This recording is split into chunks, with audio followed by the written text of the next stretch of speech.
ലോകത്തിലെ ഏറ്റവും ശബ്ദമലിനീകരണം ഉള്ള സ്ഥലങ്ങളിൽ ഒന്നാണ് കേരളം. ഒച്ച നമ്മുടെ ശരീര ആരോഗ്യത്തെ മാത്രമല്ല മാനസികവും വൈകാരികവുമായ തലങ്ങളെയും ബാധിക്കും.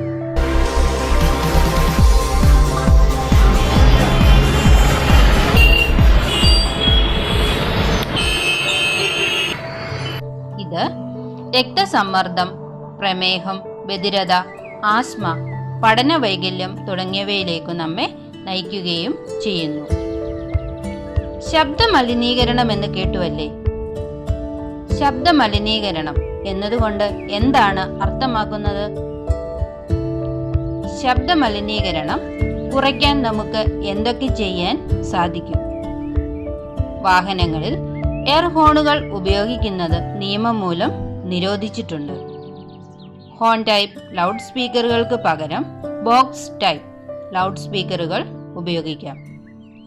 വാഹനങ്ങളുടെ സൈലൻസറുകൾ ശരിയായ വിധം പ്രവർത്തിക്കുന്നു എന്ന് ഉറപ്പുവരുത്തുക. ശബ്ദമലിനീകരണത്തിൽ നിന്ന് രക്ഷ നേടാൻ ധാരാളം മരങ്ങൾ വച്ചുപിടിപ്പിക്കുക. മരങ്ങൾക്ക് ശബ്ദോർജ്ജത്തെ ആഗിരണം ചെയ്ത് ശബ്ദം കുറയ്ക്കാൻ സാധിക്കും. രാവിലെ 6 മണിക്ക് മുമ്പും രാത്രി 10 മണിക്ക് ശേഷവും പൊതുസ്ഥലങ്ങളിൽ ലൗഡ് സ്പീക്കറുകൾ ഉപയോഗിക്കരുത്. ആശുപത്രികൾ, വിദ്യാലയങ്ങൾ തുടങ്ങിയവയുടെ പരിസരത്ത് 50 ഡെസിബലിന് മുകളിൽ ശബ്ദം ഉണ്ടാക്കരുത്.